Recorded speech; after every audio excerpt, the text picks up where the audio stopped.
All right, I think I'm going to get started.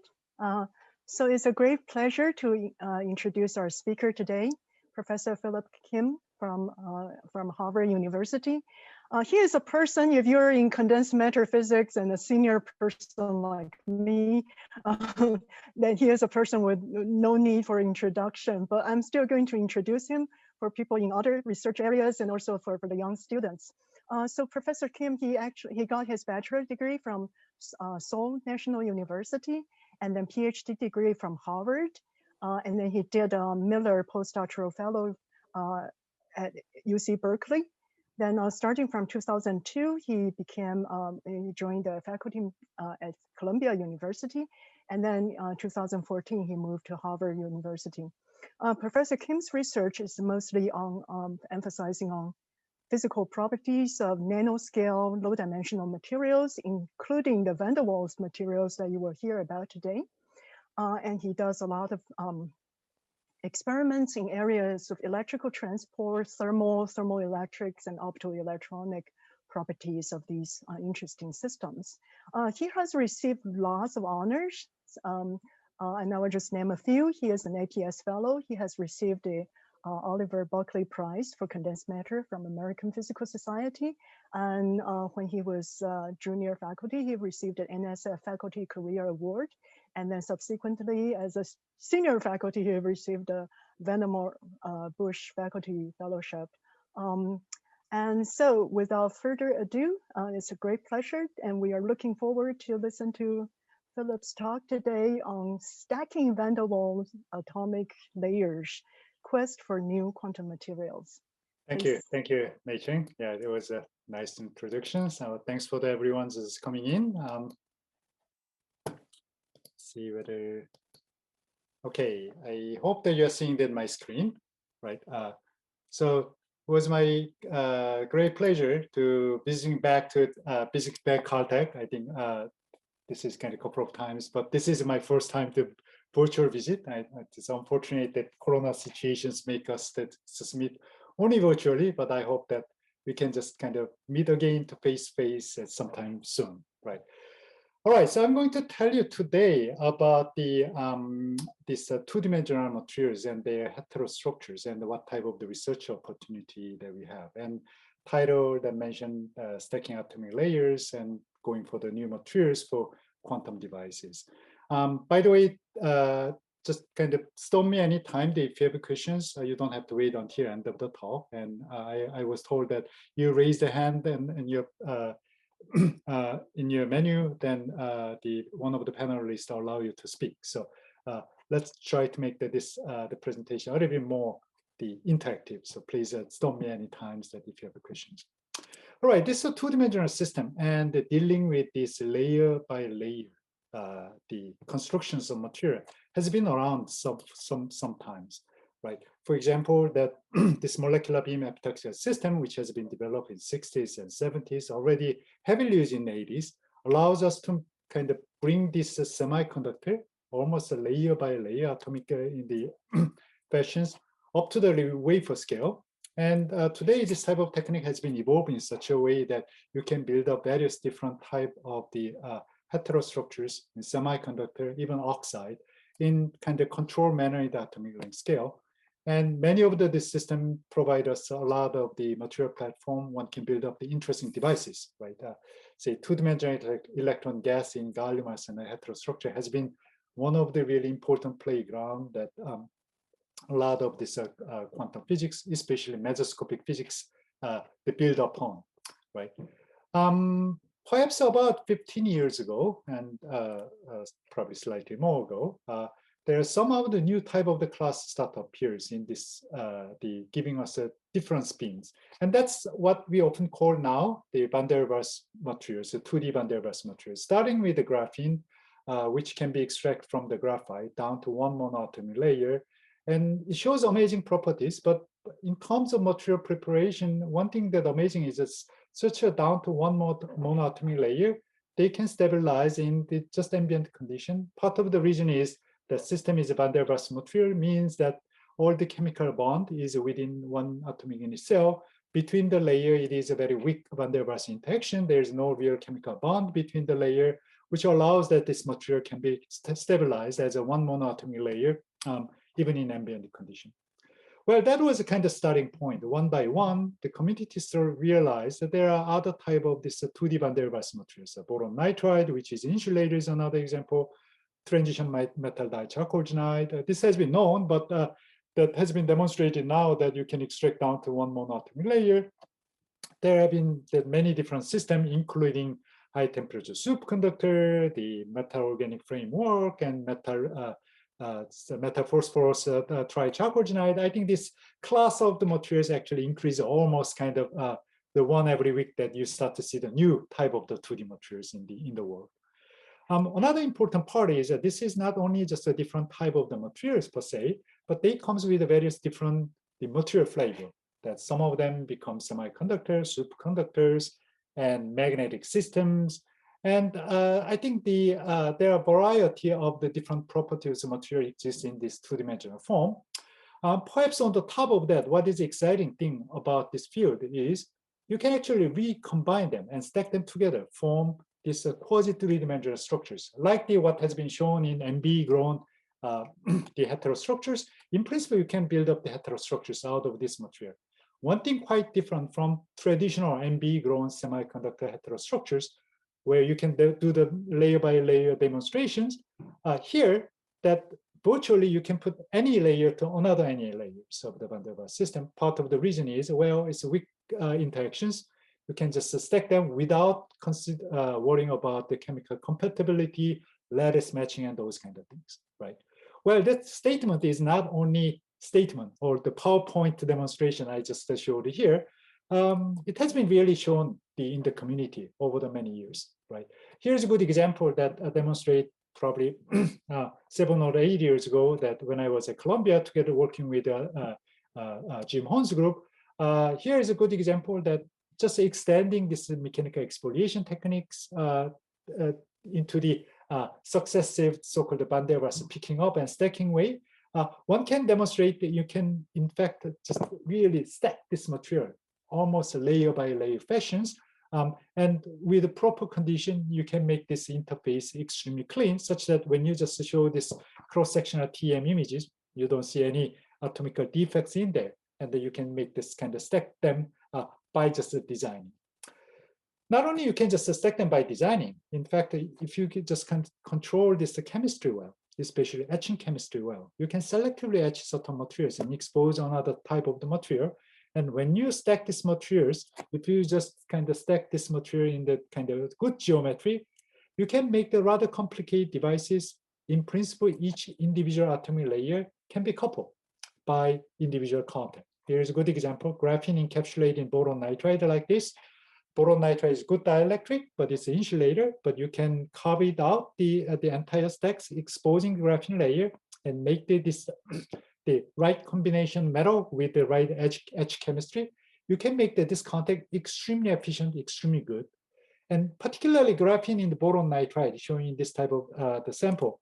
It has been shown that the quality of the two-dimensional electron system you can realize in the graphene is exceptionally good. Now that mean prepath is approaching hundreds of micron. In fact, actually, that is only limited by the size of the sample. Mobility is well above, say, millions. And probably if the sample size is big, you can even just hit the mobility achieved in gallium arsenide out of this graphene in most recent the high quality sample.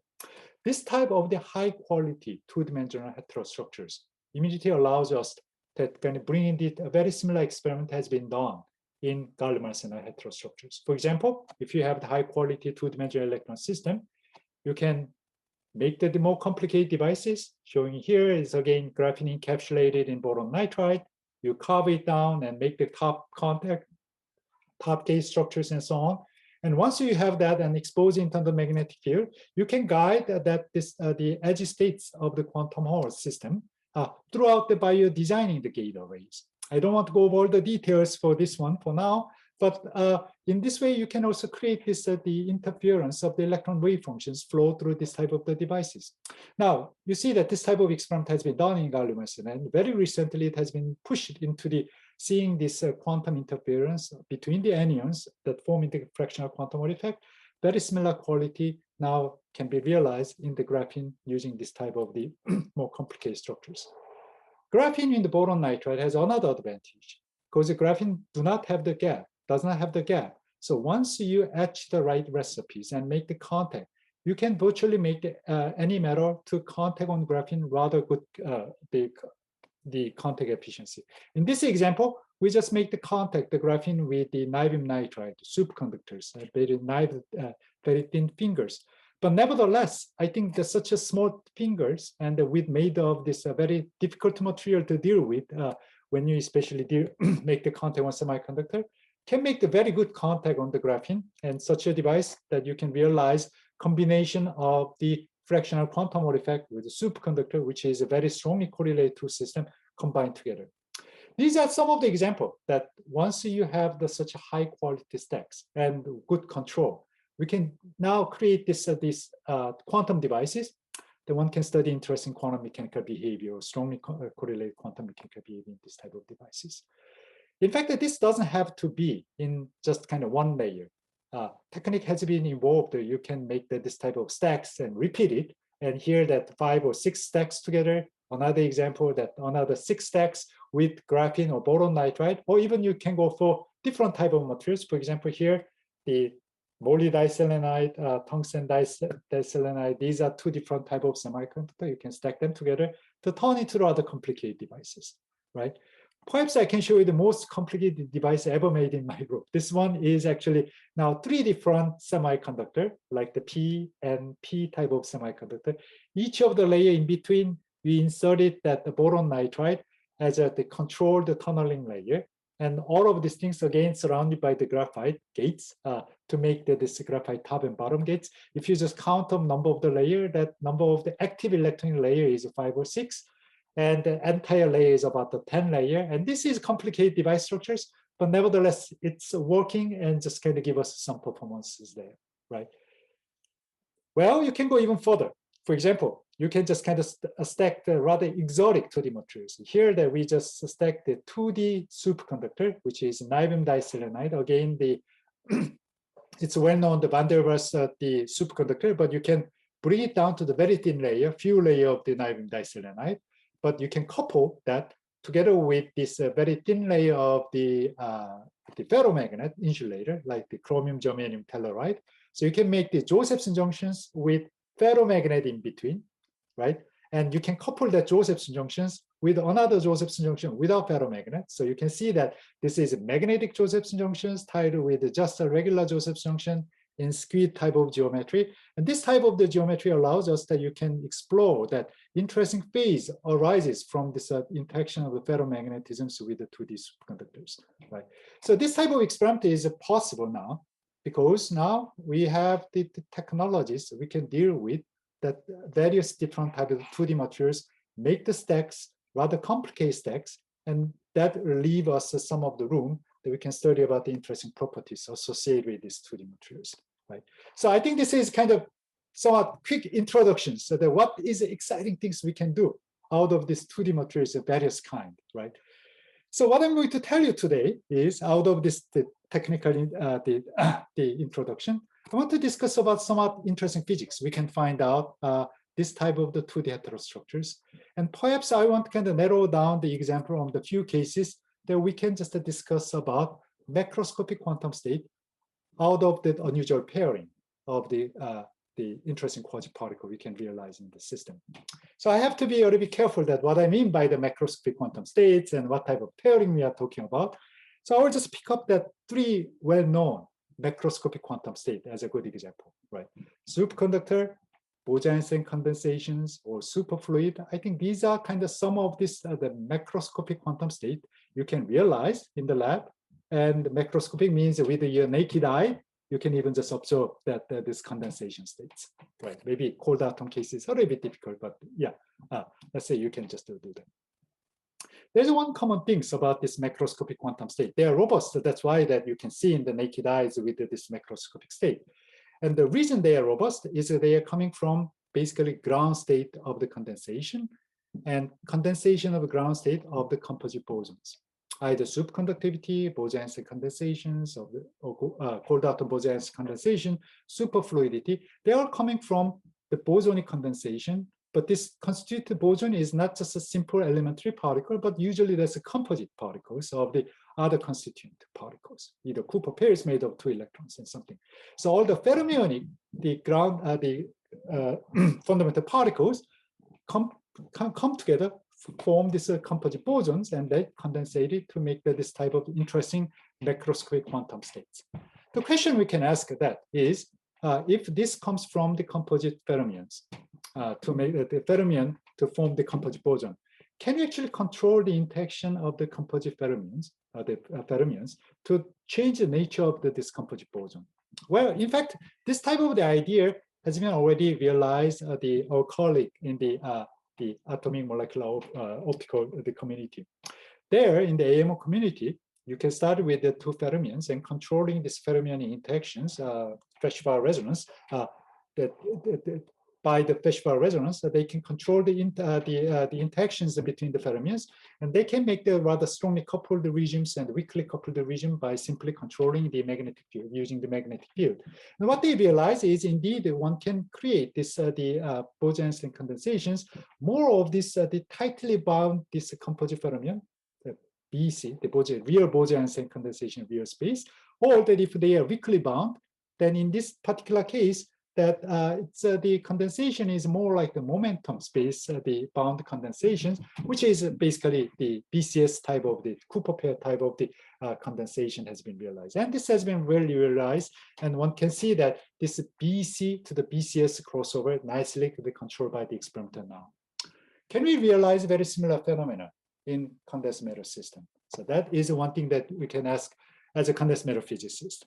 Well, there are a few candidates one can go through. One of the candidates we can easily think about is exciton as a composite boson.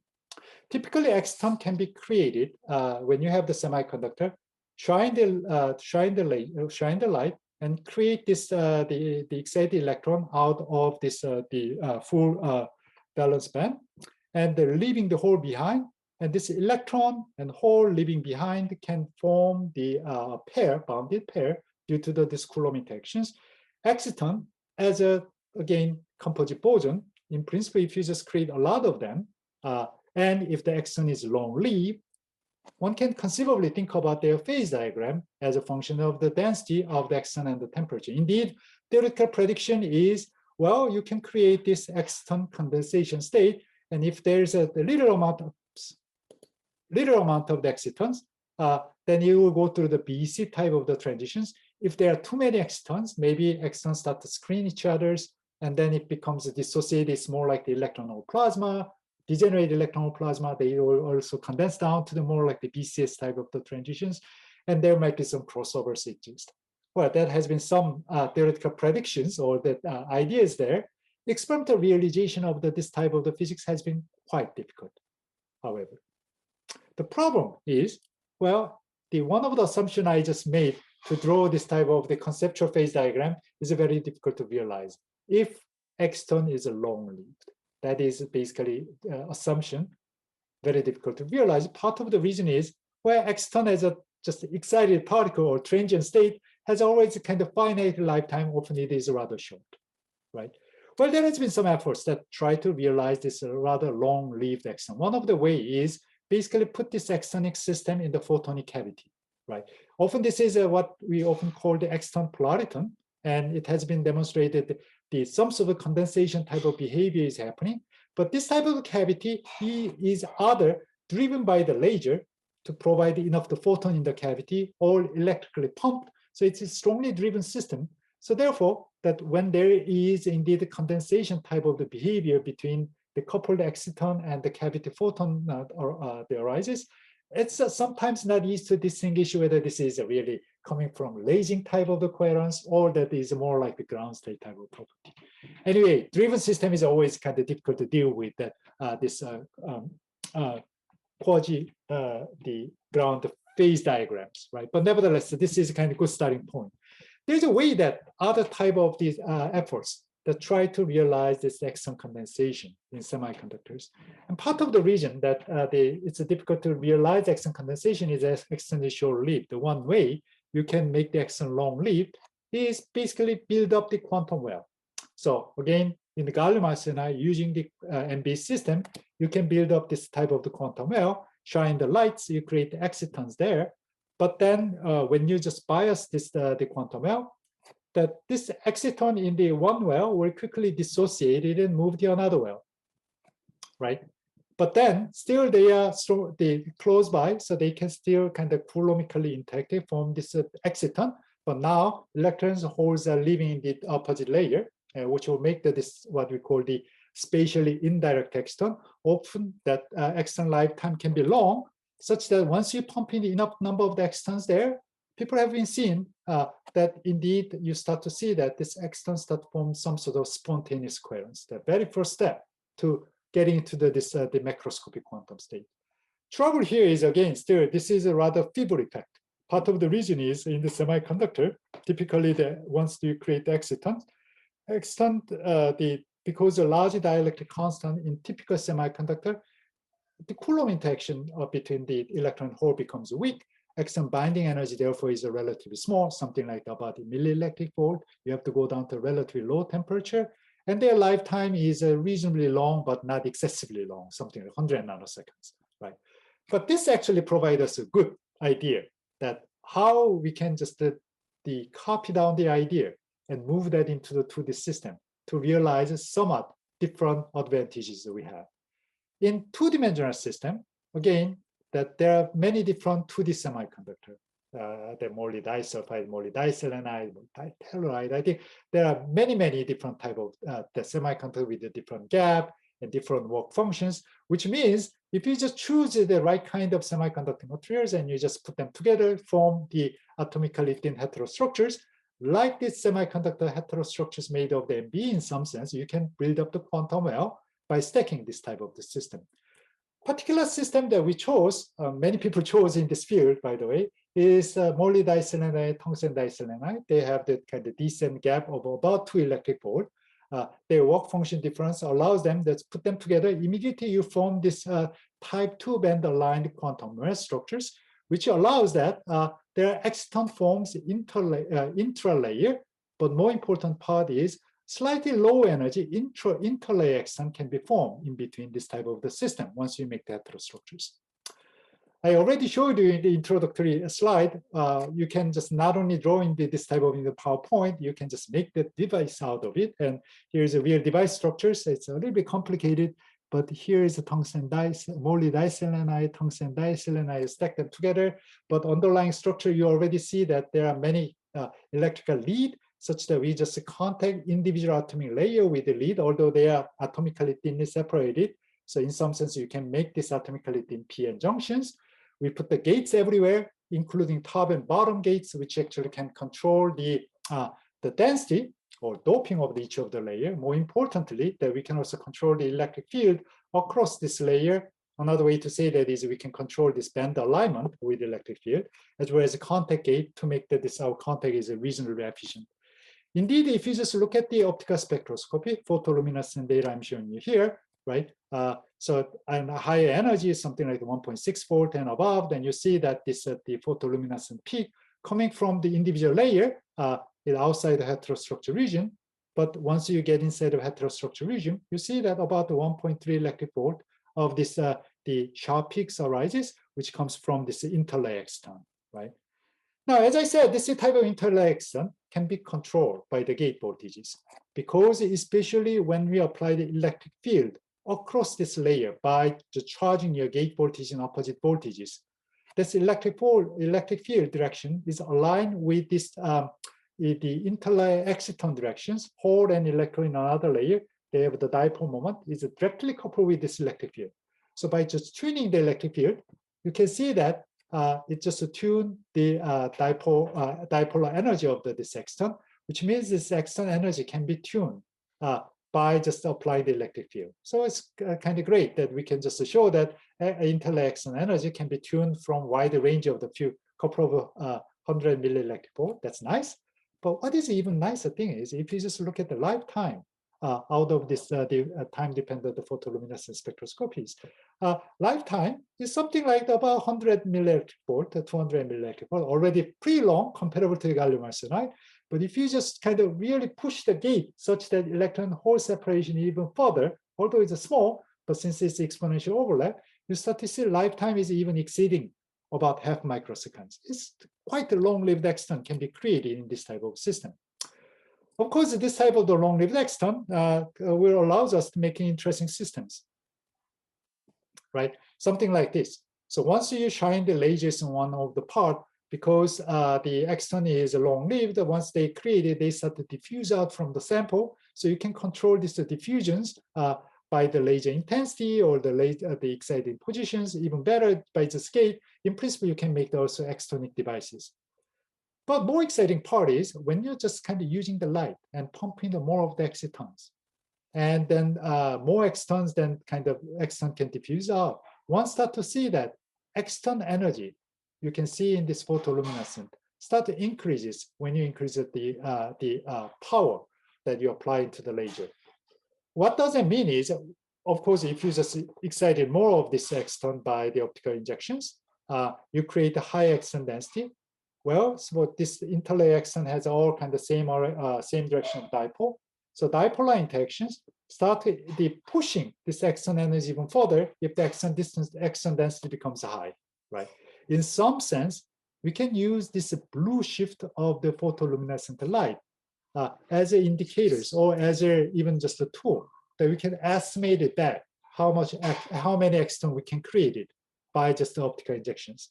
It turns out before we completely warm up this entire system by shining too much of the laser excitations, one can reasonably reach the exton up to the 10 to the 11 exton per square centimeter.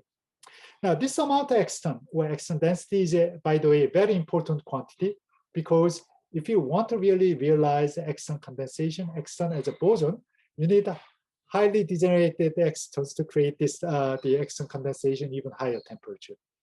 Basically, this 10 to the 11 excitons that this is a simple calculation done by the Misha Fogel's group that indicating that if we just believe that his BKT type of the calculation of this exton condensation is right, 10 to the 11 exton we can create it in the scale that we expect something like the 2 Kelvin or slightly below 2 Kelvin is what expected at this the exton condensation time, which is rather difficult to achieve at this point, especially with the laser illumination. But you start to see the directions we can move on, right? So what we have to do? Well, the next thing that we can just do that is, all right, so we can, there's a limit that I can create the exton by the laser illuminations. Is there a way that I can create the exton somewhere, but move the exton to some other places and increase this exton density? Well, that's basically idea of the trapping of the exciton. Now, the idea of the trapping of the exciton is following. Exciton is a neutral particle. So by just putting the gate, simply just one gate, I cannot trap this exciton electrostatically. However, this interlayer exciton energy can be controlled by the electric field in the vertical direction. So in principle, if I control the electric field locally certain location, I can make the trap for this interlayer exciton. The device structure is something like this. So we have the gate everywhere, top and bottom. But in the middle of this device, we have the matching that small local gates. Now, if I just put this electric field in this local gate in the direction of the exciton, that start to lower down the exciton energy by the Stark shift, such that I can just decrease the exciton energies there. That will be the region, the area that I can create the exciton traps there. In fact, this idea actually worked it out. So here that you see that this is a region that we just put the so-called wire gate that with matching top and bottom. Once I just don't energize this gate, the potential is everywhere the same with this exciton and photoluminescent peaks that across the sample along these wires. You see that there's not much things changes because there's no trap. Now, we can just raise the gate outside and leaving this the gate region the constant because that's or move up and down. So once first of all that we can just move down everywhere outside the gate voltage energies down. So we can make this anti-traps for the exciton. And indeed we can see that this inside of a trap, this region that corresponded here before, is the state about the same energies, but outside the external energy becomes lower. So we know that this worked anti-trap. Well, if you have loving eyes, you can see of the less of the extons there and indicating anti-trap more like the work. But clearly, if you just go the other way, that if you make the trap site, what you see is outside is a high energy, so exton, and here's the middle of the exton. So the trapped exton site becomes brighter, and even brighter than outside, indicating that indeed we are just working the exton trap seems to work. So this trap, if you just look at it a little bit carefully, that the map of the trap. So this is a wire that trapped the region, right? I'm just showing you that three different the gate voltage ranges. I make the no trap, then trap, and anti-trap. Clearly, once your trap is energized, there's more of these bright spots here, meaning the extern density is increasing. Now, you may say that, well, effect is not as strong as I expected to compare with whatever this dot. Unfortunately, our sample control is not perfect. So there's some of the defects worked as more of the trap-like state. But nevertheless, artificially made the traps in here, it seems like the work. At least when we just lower the trap density, we got the higher density kind of accumulate there. So that is a good sign.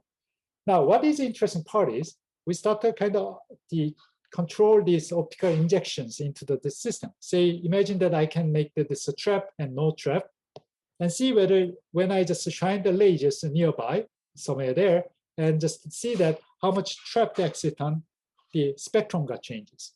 And here is basically showing you the data. This power is controlling that some of this the illumination site where I generate these excitons in certain location.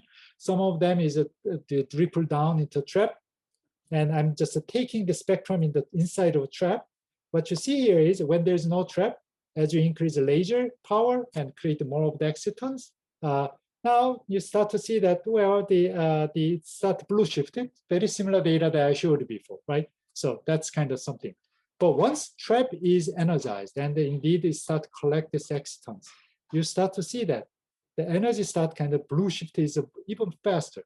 Now, you have to recall that this blue shift is basically related with the exciton density. So this blue shift, using this blue shift of this the photoluminescent light, we can calculate how much exciton is actually trapped. Well, we can start to see that we can trap the well beyond that 10 to the 11 excitons that as demonstrated before. This is now going to the something like the 10 to the 12, couple of times the 10 to the 12 exciton per square centimeter. So similarly, this trapping of the exciton kind of works. And another important part here is we just shine the laser not directly on the trap, but away from the trap, which allows us that indeed that even if exciton is created under the laser light, that while that it's actually traveled to the trap and trap in there, we hope that this exciton actually cools down quite a bit, which means that using this one, in principle, we should be able to study about the whether bath temperature versus this exciton behavior. So that's kind of one thing. Another point, the important point that we just see that here is that this line width of this exciton spectrum start to broaden out when we just pump up more of the light and there's a density increases, right? So we can actually carefully analyze how this broadening of the spectrum look like. It turns out, as you just increase this exciton density more and more, suddenly that the line width actually increases, and this line width increases even kind of more stiffly happens when exciton is trapped. Now, this line width broadening of the spectrum has a very important meaning and has been actually argued in a couple of places. Let me start in following way. So let's say that I don't know whether our exciton is really condensed into the Bose-Einstein condensations or is just simply degenerated. Whatever it is, we can have, say, that in the low enough temperatures and high enough to the reasonable density, we have the degenerate exciton, boson gas, right? Once you increase this exciton density and further, what is going to happen is that now the excitons start to overlap with each other, right? Especially distance between the exciton is comparable to the exciton size. Now, each individual fermionic constituent, like the electron hole, can start screen each other. So make the Coulomb interactions even weaker, which means that at some point, excitons basically dissociate by increasing the exciton density. And this has been seen as the Mott transitions. that high enough the exciton density, basically you lose the degenerate excitons, and basically you get into the degenerate electron and hole the Fermi gases. In fact, quite recently, this has been seen in very similar system I just mentioned. This molybdenum diselenide and tungsten diselenide heterostructures. And this the work that done in the Columbia group beautifully demonstrated that indeed that you just using the femtosecond lasers pump enough the excitons in there, they start to see that this photoluminescent peaks indeed kind of broaden out. And they estimate the density that happened is about 10 to the 12. And suddenly broaden out this density is basically telling you that no longer you have this bound exciton. Basically, this is electron hole plasma that they strongly interact with each other, right? So that's the interpretations of their data. Now, while this one is a really nice demonstration, this one is basically generated by the highly driven femtosecond laser pulse, which means that it is not yet the thermodynamic equilibrium, close to thermodynamic equilibrium. Now, for us, that we demonstrated, we can create the exciton, we can trap into the kind of some location. This allows us that in principle, that if you just kind of change the bath temperature and look at this layer dependence, you should be able to see that whether we can just create these Mott transitions as a function of temperatures. Indeed, very preliminary data. It's not yet well analyzed, but at least to see that the trend, right? 4 Kelvin, 30 Kelvin, and 50 Kelvin, we just do the same experiment with the trap experiments with the pumping the laser. One thing nice is all this curve that either trapped or not trapped basically fall into the very similar curves and the power versus the peak width, indicating indeed that there's a universality we can create it at this kind of different temperatures. And furthermore, if you just look at where that this sudden widening of the peak width happens, the density start getting to the lower side as you increase the temperature. In other words, that basically if I just try to map this phase boundary, unlike that this is simple estimation indicating Mott transition is happening at the one density, it seems like our indication seems like that as you increase the temperature, this phase boundary must be moving into a little bit inward in the higher temperature. So this is a yet developing story, but at least we start to kind of bring some ingredient here. We start to demonstrate we can create this trap for the exciton, and potentially we can just kind of trap the cold excitons down. And then we want to see that whether this indeed, especially low temperature, cold excitons and high density, whether they start to build up some of the coherence in the system. So that's kind of way to go, the directions, but how we can prove that? That's yet another harder problem, right? There's some different route. We can also realize this exciton condensations or that the high density of the exciton. And that's actually not through the light, but just using the electrical means. I briefly told you that all this, the two layer that I just demonstrated in terms of the device. In fact, they each have the different contact. For the electronic device point of view, this is nothing but PN diode, except that it's atomically thin, right? Which means basically when I just bias this PN diode, you get the rectifying behavior. Indeed, this is basically that the tunneling current or that the transport current across this van der Waals interface, where I just bias these PN junctions. For the bias that you have the really steeply increasing the current, the reverse bias, you have the reduced current. So this is a kind of typical diode behavior. Important part here is, again, that we have the gate control the top and bottom. So this diode is a gate control diode. Once you just control the gate such that this diode work in the intrinsic P and intrinsic N region, not surprisingly, this diode start to emit the light.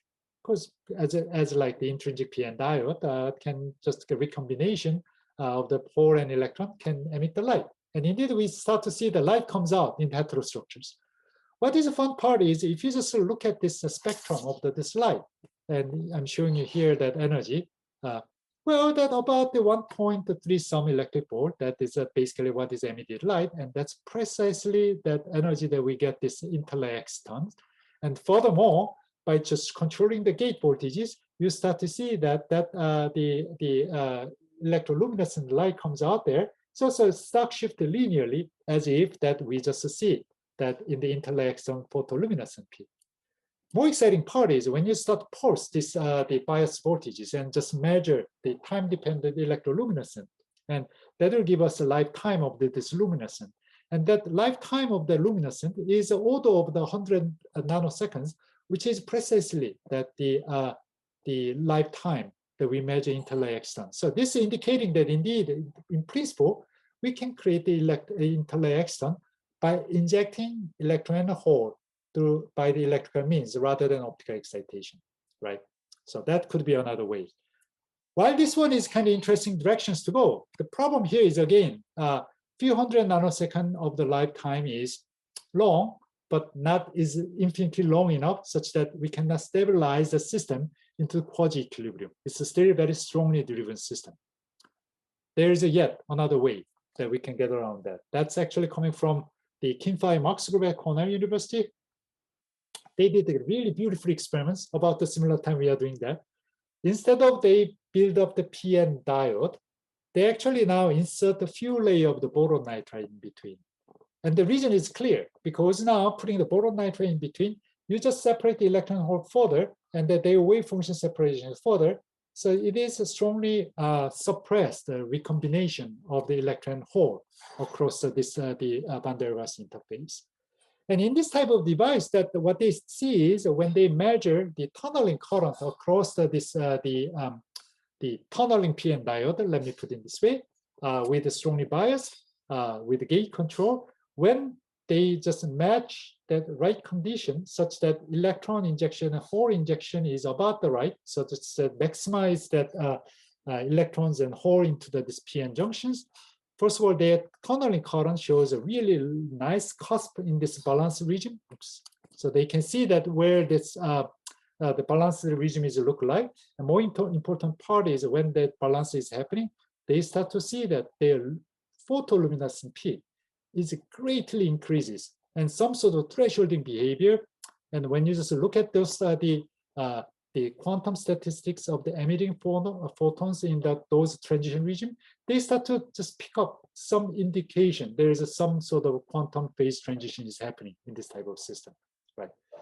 While this one is really encouraging, and by the way, that transition is happening something like 150 Kelvin. It's a crazy temperature, right? So that's the high temperature they mean is 150 Kelvin. That's amazing, right?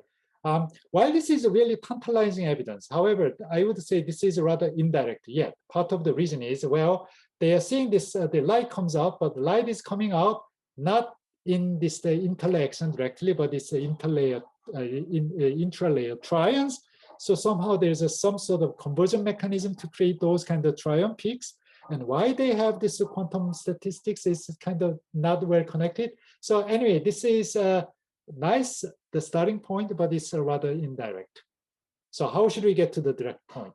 Well, direct point is somehow if you really probe, the light comes from interlayer extern, which actually is supposed to be condensed and give away the lights out of the condensation, must contains all this quantum mechanical information about this condensation. So what is the way to go? So combining our experiment with this Cornell group's measurement is now reduced down to the boron nitride. We need a boron nitride to increase the lifetime, but we have to reduce the number of the boron nitride layer down to potentially monolayer, such that you still have enough recombinations of the interlayer give away the light in this system. Indeed, this is a device now we just created after pandemic. Finally, we created these devices with one layer of the boron nitride in between. We start to see that indeed with the bias voltage and gate dependence in the right conditions, when we reach the right condition to create the interlayer injections, this nice cusp point I just mentioned appears in the right gate voltages. So we know that where the electrons and holes are balanced there in terms of the injections. And once that happens across this line, you start to see that there's a kind of threshold increase of the current appears. More exciting part is once that the threshold behaviors happen in there, suddenly the light turns on, and this light is strongly dominated by this interlayer extern. So we start to have the really nice ingredient, started getting to the really direct probe of there. Next step is indeed, can we just look at the quantum statistic of the light of this one, which is an ongoing project in the group. But I'm showing that a bit of the piece and the tools and pieces in here and there, right? So I showed you that how we can make the traps. I showed you how to make the probing with this, or how to drive this one electrically, and how to prove eventually probe this type of the system. But you start to see that out of a few years' efforts, we are still kind of making good progress, but progress report, but not showing the really phase diagram that we wish to see. And part of the reason, if I just come back to this nice phase diagram, is because we are basically dealing with quasi-equilibrium state at the best, right? Exton can live long, but it cannot live forever. It's not a ground state. And that's where the fundamental difficulty lies. Is there a way that we can get around that? Well, probably not with the semiconductor. But there's a way that we can realize. And that's something that we can use rather than semiconducting gap, but Landau gap once you apply the magnetic field. Imagine you have the two electronic system. Apply the magnetic field, we know that the Landau quantizations happen, right? And each of this Landau level, that is, if you just kind of partially fill there, but if they are very close by, electron and hole in each of the layer will be strongly correlated. And as the one projection of 2D system, they should behave like the kind of full Landau level and expect quantum system. But if you just look at their constituent carefully, it is basically still consists of electron and hole, or hole and electron in another layer. And because of this is a kind of full Landau level in the ground state, the mathematical description of those kind of the coupling of the electron holes in opposite layer can be described again, very similar structures of the Bose-Einstein condensations of the interaction I just discussed, except that this is now the ground state properties. It's not the exciting states. So in principle, one can just go through there and create this phase diagram. In fact, I don't have to describe all these things at Caltech, because Caltech is a place that really realized this system, beautiful system, and heavily studied system about 20 years ago, right? So your colleague, Jim Eisenstein, just kind of did a series of the beautiful experiments, actually demonstrate indeed that this concept, worked it out in quantum or bilayer in this the gallium arsenide based on two-dimensional electron system. You can just look at this so-called quantum Hall drag experiment, which means that send the current in one of the layer, measure the response in opposite layer. Basically, even if this is happy Landau level, you see the quantizations. Perhaps the most exciting part is you just basically send the current in one of the layer, return that current in opposite layer, and get receiving the current in opposite layer. If you believe that one layer is electron, the other one is receiving the hole, basically in this way of the counter flow current drive, basically the exciton that inside the ball start flow on the one direction because of this is exciton condensation ground state. Those kind of counter flow current, therefore, should be dissipationless, right? Series of the measurement that Jim actually showed in past decade, indeed, that's the case. And one can realize this beautiful system as a ground state properties in this magnetic exciton condensating system under the quantum bilayer. Well, as a copycat, what I can do that is I will just kind of all right, I have this my toolbox that created 2D system. Can I just do the similar experiment with the graphene for 2D system? Indeed, we can do that, right? So we just stack them, these two materials. Now that separate the boron nitride as the separation layer, each of the layers got contact and just kind of build up the system and gate top and bottom. Basically, very similar experiment based on the graphene. There's one big advantage, however, that we have compared with the gallium arsenide. Because of 2D materials, all the electrons is tightly bound there. And the barrier in between that we just put up there in the boron nitride is much more effective, which means that I can bring this to two electron system very close by, which means that electron and holes are very close by. Their binding energy is strong. This allows us that to do this experiment, it's much robust way. For example, that with the graphene, with this something like the 3 nanometer of the separation of this type of system, we start to see that this magnetic condensation happens already, say, few Kelvin, even up to the kind of 10 Kelvin issue of the temperature, Well, what is the advantage we have? If we realize this type of the condensation and relatively high temperature and robust way, this allows us that we can just study about their phase diagram with wide temperature ranges and wide magnetic field ranges. So what I'm going to show you now is, say, I just kind of make this counterflow, the current geometry, as I mentioned. So if the condensation is happening, then I expect to see that zero counterflow resistance. And if there's no condensations, I expect a finite. Right, so that is my experimental the probe to show that there's a condensation is happening of the interlayer extern, right? And let me focus on this two happy Landau level. So total filling fractions of these two layered all together is a filling fraction 1. So I expect to have the projected quantum Hall state is nu equal 1, nu equal -1, but each of the layers is basically partially filled, right? And in this system, as you change the magnetic field, I can just control my gate staying there. And this is basically phase diagram, right? The phase diagram show that temperature versus magnetic field. And the blue part here is basically condensation is happening. I have the zero counterflow resistance. And the red, I have the finite, and there's a phase transitions look like the nice kind of dome-like the shapes. You already start to see that this is more like the mimic that what I've been showing, that this cartoonish diagram, right? What can go for a little bit further, a little bit detailed. So condensations, I can just cut it out this graph with a different magnetic field and showing that how the transition of this counterflow region is happening.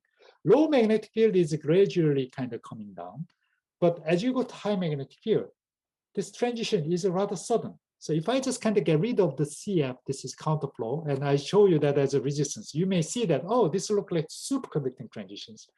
Indeed, there's a very sharp transition is happening and strongly mimic us that, just to remind us, this look like the superconducting transitions. So without too much of this, the arguments, that I can almost claim that, hey, this one looked like more like a superconductor, BCS type of things. Here, that is more like some gradual things. Maybe I can just, it's not BCS, but maybe it's BEC. Indeed, there is a kind of strong, the nice arguments can happen. Magnetic field here is basically governing the distance between the magneto-extern distance, right? So that's basically extern density control. So as you go to the high magnetic field, magnetic lengths become small, the externs start kind of situated close by, right? So externs start to pack, right? And that's basically you have the diluted extern interactions. That's basically more of the BCS type of the interactions. As you go to low magnetic field, the distance between externs is larger. Extern can be considered as a tightly bounded, the real space tightly bound extern. That's more like the BEC type of the regime. And those kind of descriptions seems like they're working out in this type of the arguments. Of course, there's a more detailed theoretical analysis can be done to really show that this nice crossover.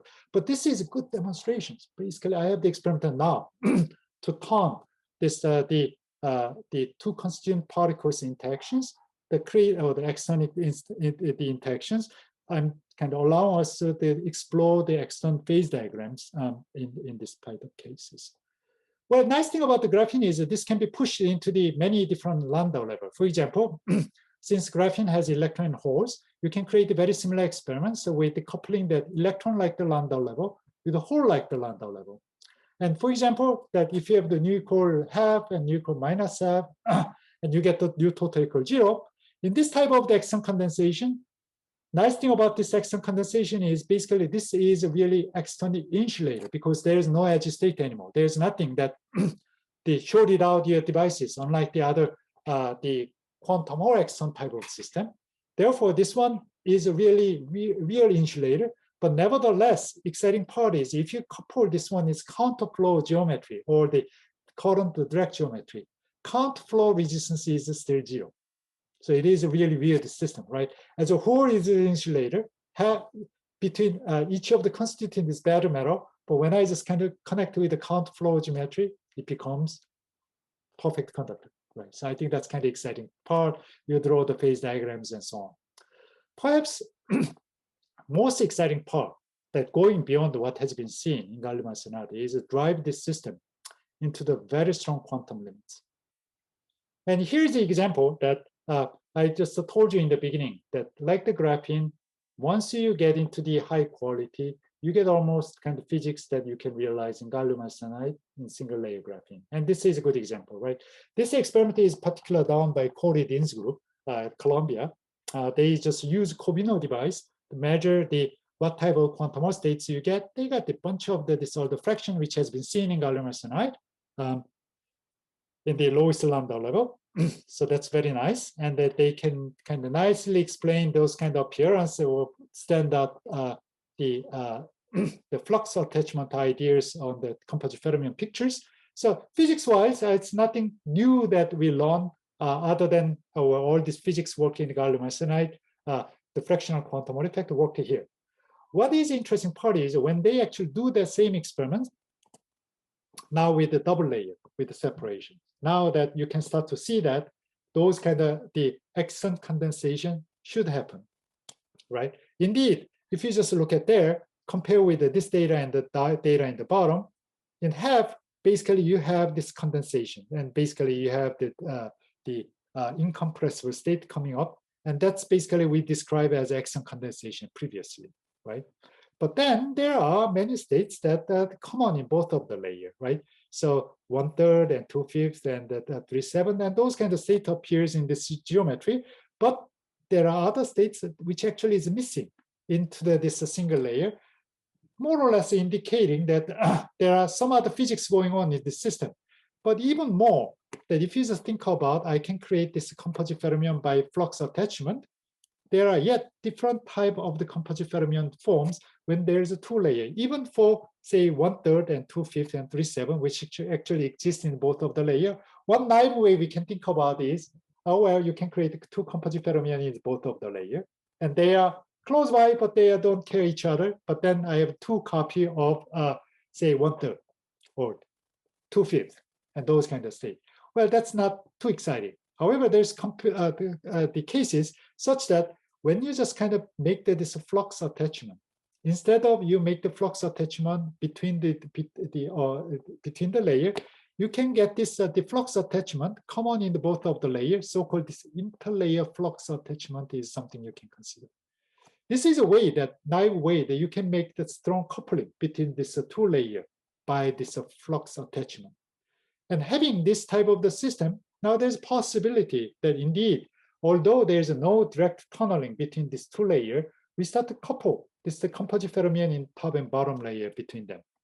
How we can prove that? Beyond that, as a just kind of suggestions, possibility. Well, we can measure both of the layers, especially coupling of the layer by drag experiments. And this is what has been done. So bring that device I showed you before to the really high magnetic field and extreme quantum condition, you start to see the fractional quantum Hall effect appears. And here this is the extant condensation I just mentioned, but here's 1/3 and 2/5 and 3/7. There's a fractional quantum Hall effect appears. However, you see that when you look at the drag, 1/3, I can see that where drag start vanishes, which means basically there's no talk between top and bottom layer. So this is boring copy of the 1/3, but 2/5 and 3/7, the drag signal is not vanishing, but it's also quantizing some interesting value, 1 and 2/3. So how do you understand those kind of things? Well, that again, that go back to this interlayer flux attachment, and you can just back calculate it. If I have the flux attachment, what is the composite fermion filling you expect to see?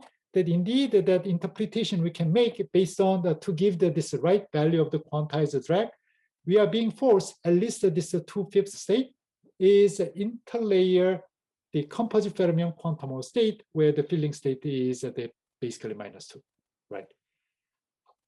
That gives the 2/5, right? How about the 3/7?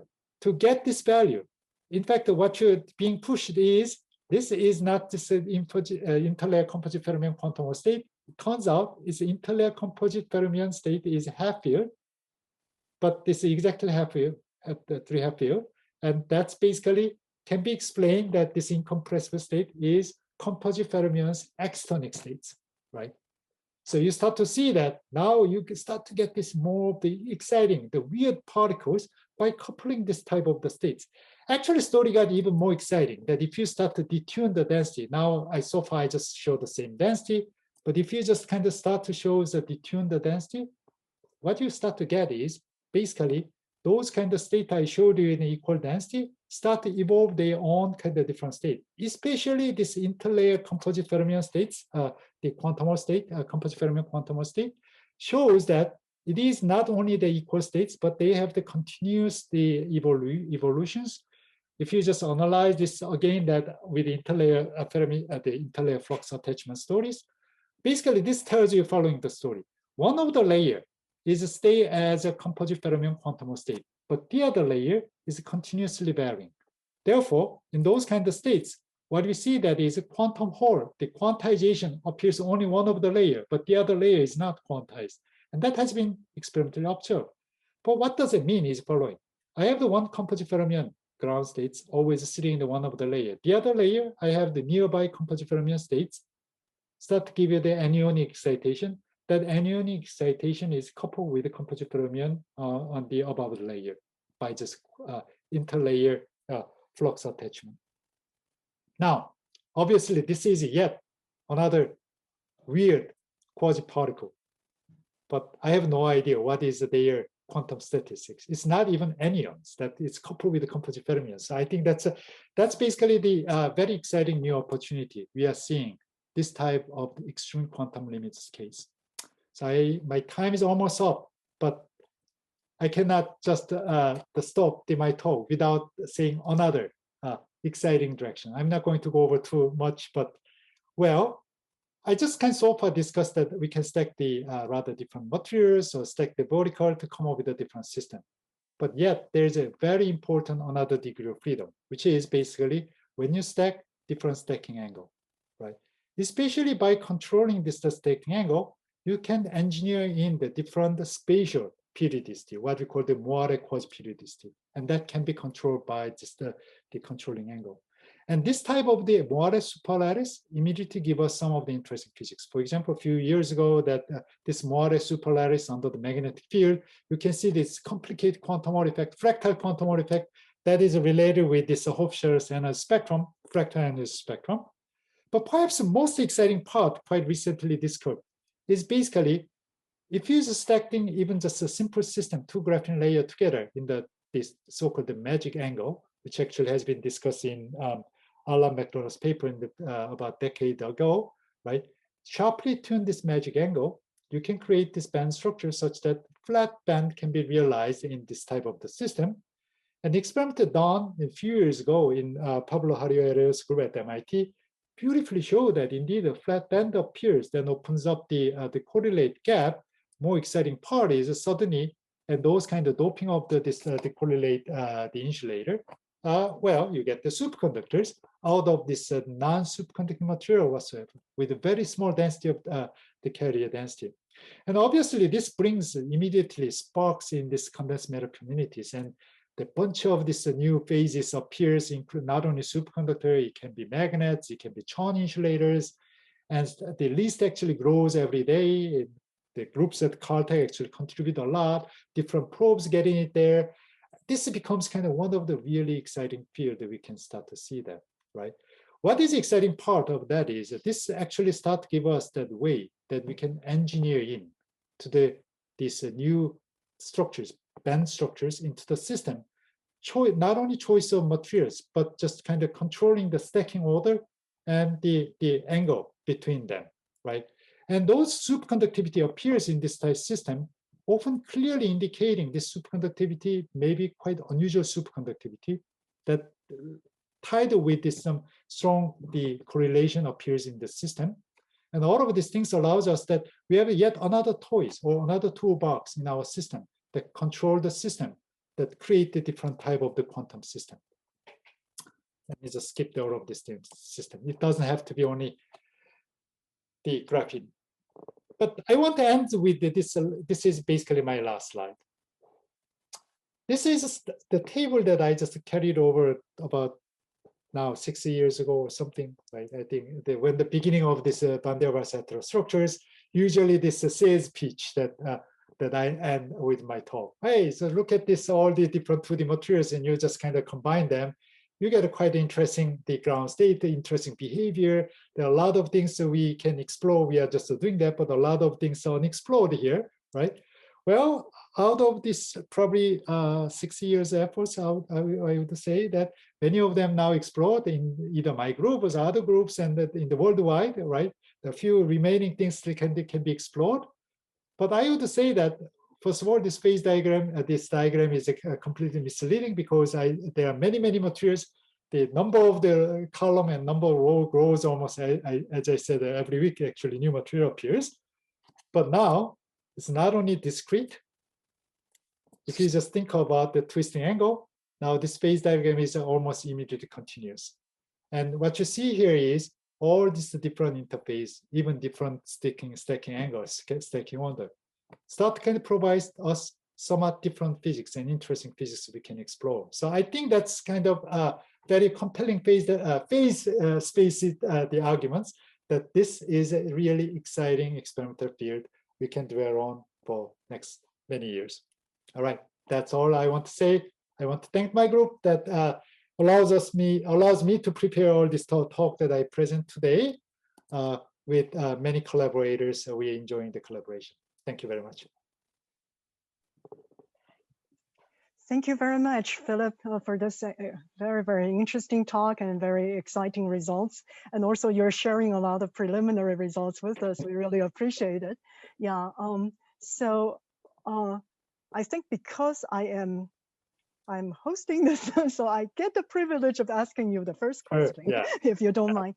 Yeah, so you show these very interesting results, like in bilayer graphing, the showing B's evidences of BEC of excitons and in a magnetic fields. I'm just wondering, so those are transport experiments and they look quite convincing, but there should be optical consequences, right? So have you tried that? No, not onto the magnetic field, magnetic condensation. Part of the reason that this is a really excellent questions. Can we just look at some of the optical response? It's a little bit harder because energy scale here basically is governed by the Landau gap, right? So even if we just go to the nu equal 1, nu equal 2, let's say that's a kind of strongest gap. The gap size is something like at the best 100 millielectvolt ranges. So it's rather difficult to use the optical ranges. It is more like the far IR ranges. So it has been difficult. However, I know that, for example, that a person like the Long Ju now at MIT, he's using some of this exquisite techniques of the photocurrent measurement. And then he can actually push this optical spectroscopic technique combined with the basically transport it because it's measuring the photocurrent down into that energy scale. So in principle, that is possible, right? Simply that was not done here, but that's a very good the suggestions. By the way, this experiment, especially this part of the experiment, is a little bit expensive experiment because you see the magnetic field we need is something like, especially drive this into the BCS type of the region more exciting. We need a really high magnetic field. That it's not the lab experiment to go to the magnet lab. Yeah, thank you. Yeah, so basically it's in the terahertz and far infrared. Probably far infrared. Yes. Yeah, very, very interesting. Thank you. Let's see if there are other. I think people can just open up. If people raise their hands, then you can be unmuted and ask questions directly. See if, or people can just. I think people can unmute themselves if they want to ask questions. If they raise their hand, I'll unmute them so they can talk. Or type in the questions, whatever. Yeah. I'm monitoring the chat to see if there are anything, other questions. In the later part, I just kind of really pass it fast, so I think that I missed quite a bit, but anyway. Yes, there's one question. So I have a question. So when you have, instead of thinking about the Landau levels, looking at the same, say, exciton polariton type condensation, have you considered putting Bragg mirrors on either sides and creating some sort of? That's also a very excellent question. I think so.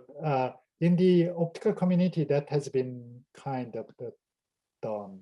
right? So let me see whether I can just bring that. Didn't mention that clearly, but Yamamoto's group, for example, did this type of experiments quite a bit, right? So I think here's a few examples that they make the distributed Bragg mirrors and put the extonic system. And here that you don't have to drive it really hard, but still kind of have to optically drive. The later part of the experiment that they can even just electrically inject electron holes and kind of raise that, lasing that the lights inside of this DBR.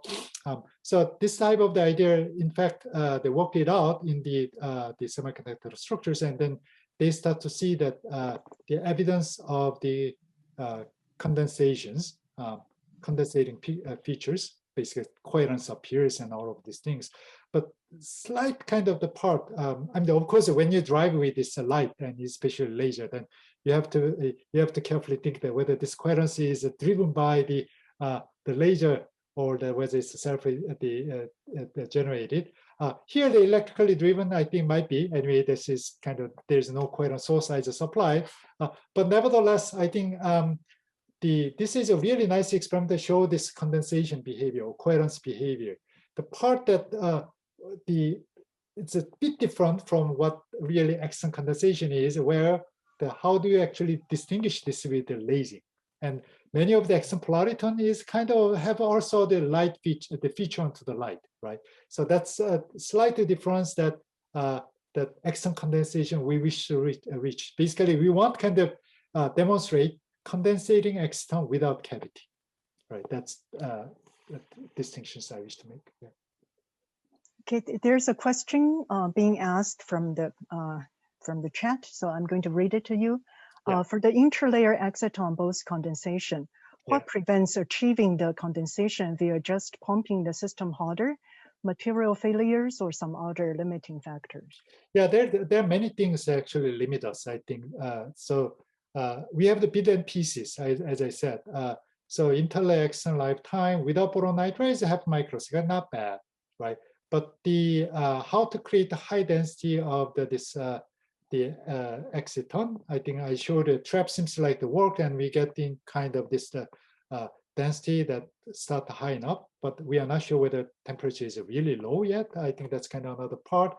The problem is it's a really material issue at this point. I think there are quite a sample to sample variation per se. I think certain sample we can achieve that rather long-lived exciton, something like half microsecond excitons with the nice properties.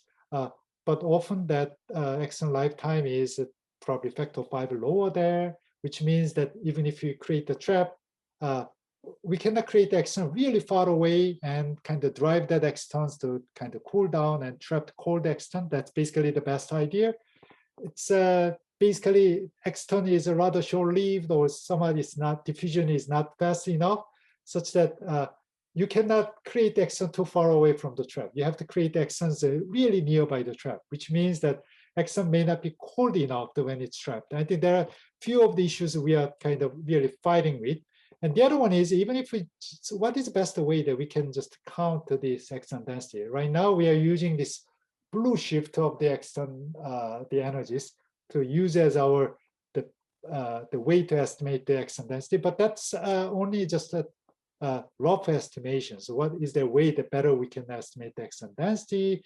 There are many things that still kind of need to develop. And furthermore, how you want to demonstrate that there's a coherence in there. And then again, we need the light emitted back and just kind of look at this the spatials and the temporal coherence of that.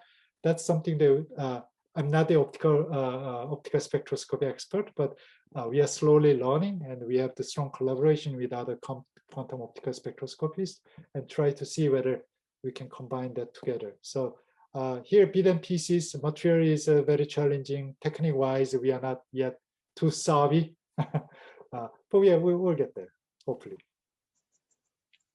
Thank you very much. Are there other questions? Quickly, quick questions.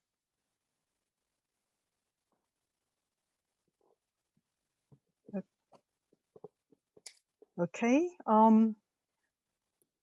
Well, if there are no more hands raised, Thank you very much, Philip. It was really a wonderful talk. It's a wonderful journey through all these different approaches. And we really appreciate it. And we look forward to your latest, newest papers, right? You have a bunch of exciting things coming up. And then, of course, when the pandemic is over, we will invite you back. Great. Yeah. Next time when I just kind of get there, I will just bring the news that, hey, here's a condensation. Oh, yeah, that would be wonderful. Yeah. Yeah. Thank you very much. Really, Thank we you. appreciate it. Okay. Bye-bye, everyone. Bye-bye. Bye.